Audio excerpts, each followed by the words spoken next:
Marshall County, and I've asked several people to be here with me today, and I'll explain why here in just a few minutes. But again, thank you for being here today.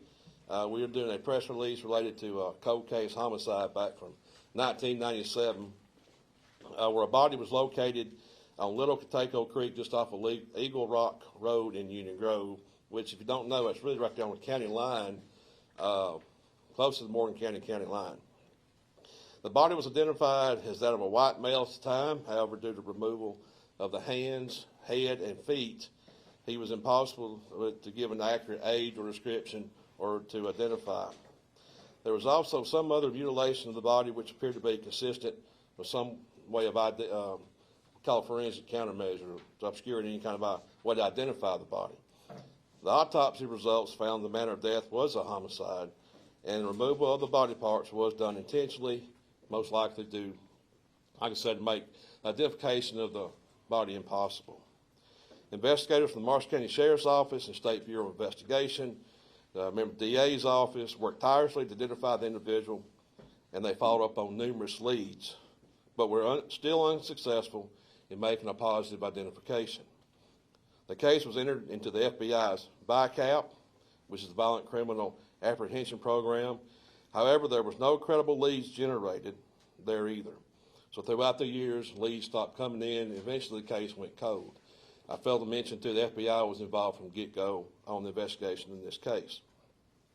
Today, I would like to announce that after 26 years, the deceased individual has now been identified as Jeffrey Douglas Kimsey of Santa Barbara, California. Willie, would you change the visual there? Now, kind of give you what timeline of how we got to this process. We're going to kind of go over it real quick, so just bear with me. So what happened, there come advancements, improvements in DNA and genealogical research. And in November of 19, myself and Chief Investigator at the time, Keith Wilson, who's here with us today, made contact with a company called Parabon Nanolabs. They're a DNA technology company that deals a lot with genealogy. And through a process called DNA phenotyping, Parabon could give us some possible physical characteristics of what our subject may have looked like. And at the time, that's the bottom left was a composite that was drawn from that phenotyping through the DNA. So after what happened, they started doing that, and then we started receiving our first report. We had the composite. So we put that out to the media. Some of you may have already seen that or have researched it. At the time, we put it out to the media to try to generate some leads who may have known him or knew that individual at the time. Then Chief Investigator Orr at the time, after Keith had retired, and Roger Sparks spoke with genealogist from Parabon again. She explained that she'd been located or been working on this, and she located a much closer DNA family match than what the previous leads had indicated. She informed us that she had located DNA sequencing that indicated that our unidentified remains had a close family match who resided in Santa Barbara, California. She explained that the match was close enough that the remains were closely related to that individual. She was able to provide us with a name for a known close relative who at the time resided in Madison, Tennessee. On August 31st, Investigator Ward made contact with the Santa Barbara Sheriff's Office. They received a call from Alegria. Detective Alegria produced us the first real piece of information regarding who Jeffrey Kimsey was. Detective Alegria was able to locate an incident report that was filed on May 8th of 1997. The report listed Jeffrey Kimsey as a possible offender in that case.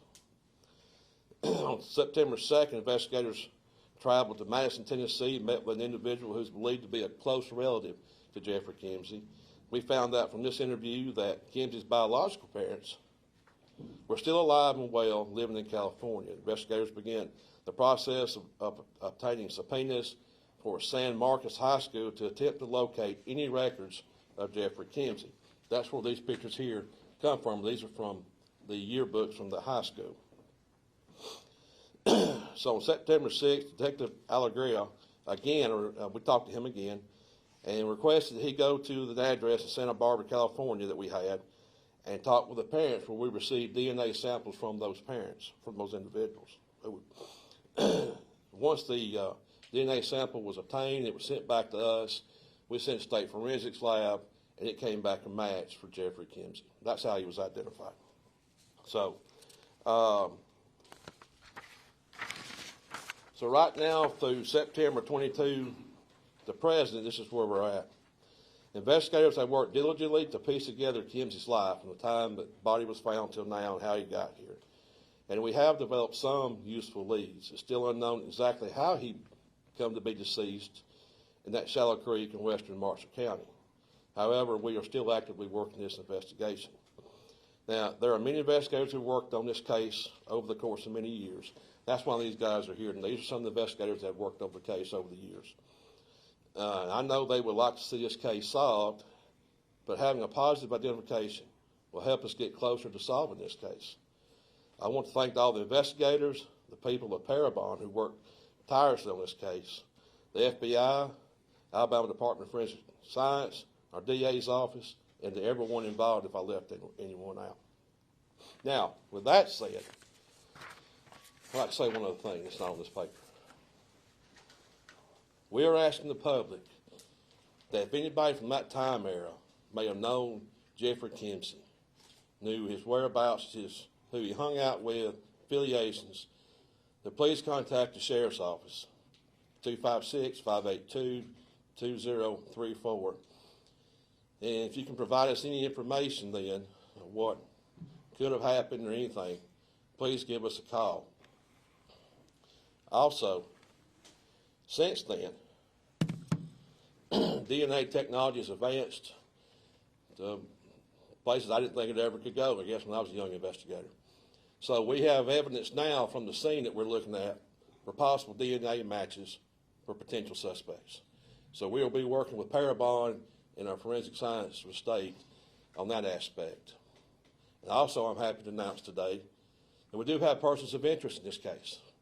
And we will be investigating those angles and those aspects of who those persons are and their involvement in this case. So with that, I'd like to turn it over to our district attorney, Jennifer Bray, have her say a few words. Thank you, Sheriff Sims. First, I want to thank all the law enforcement that has worked tirelessly over this case over the past 30-odd years, and also specifically Sheriff Sims and his team of investigators for investing not only the time but the resources to use Parabon to be able to identify Mr. Kimsey.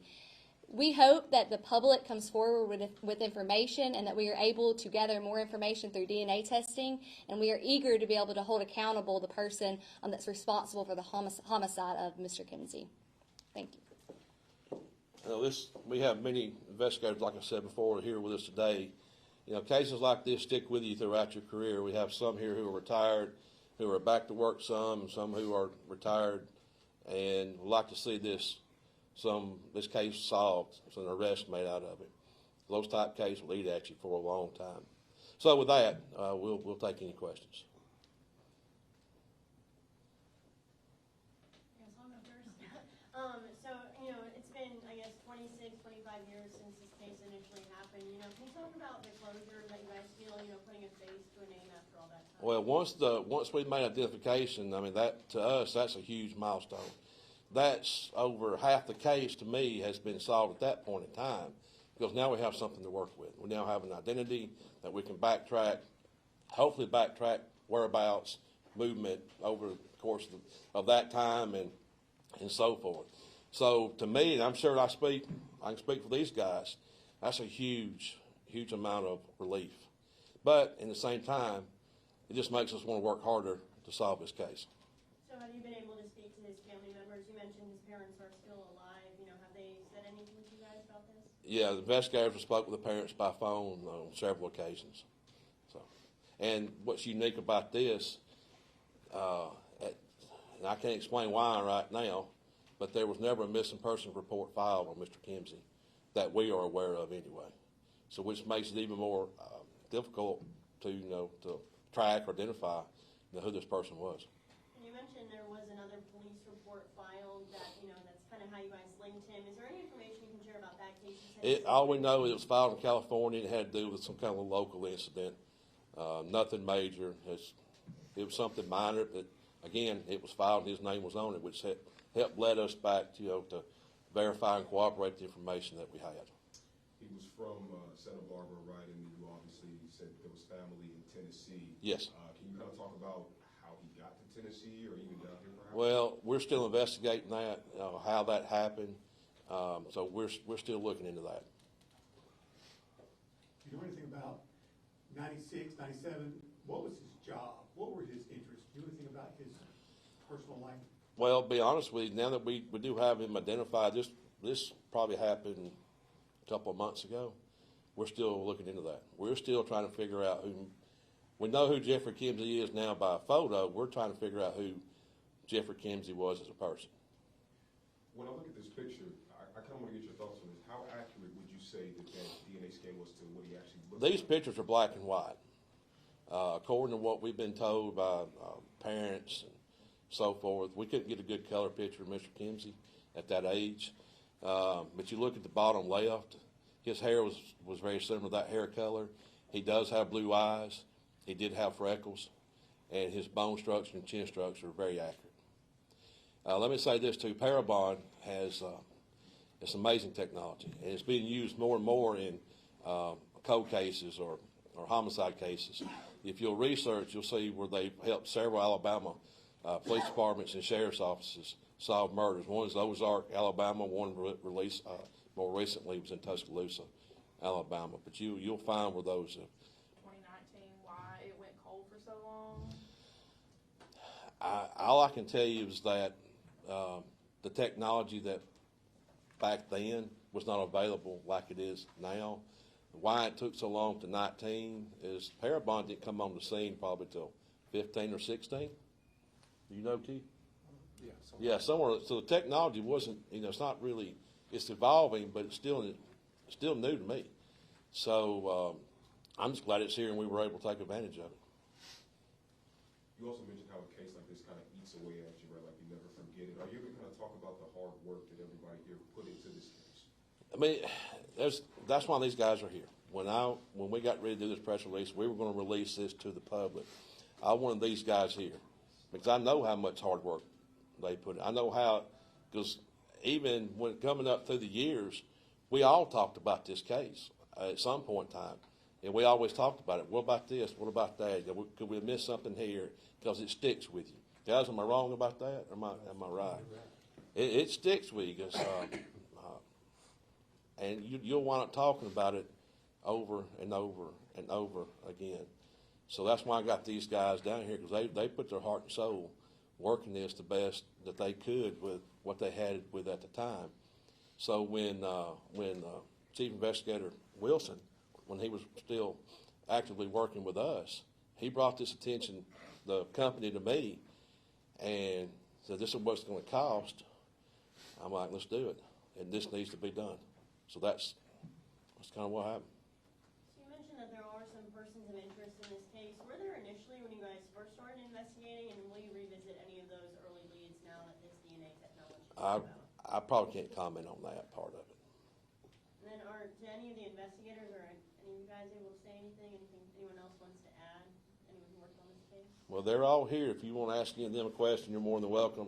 Talk to them. Might be better afterwards, but they'll be available to any of y'all want to come up and say anything, you're more than welcome to. But they work real hard on this case.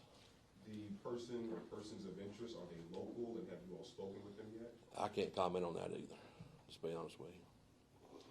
But I can tell you that we do have persons of interest, and we are diligently working this case. So given the success with this cold case, that you've been able to find an ID of a person you never thought you would, do you have other cold cases backlog that you can then try to apply this technology to and try to close them? Yeah, we have talked about that, and we are looking into that. So, that's it.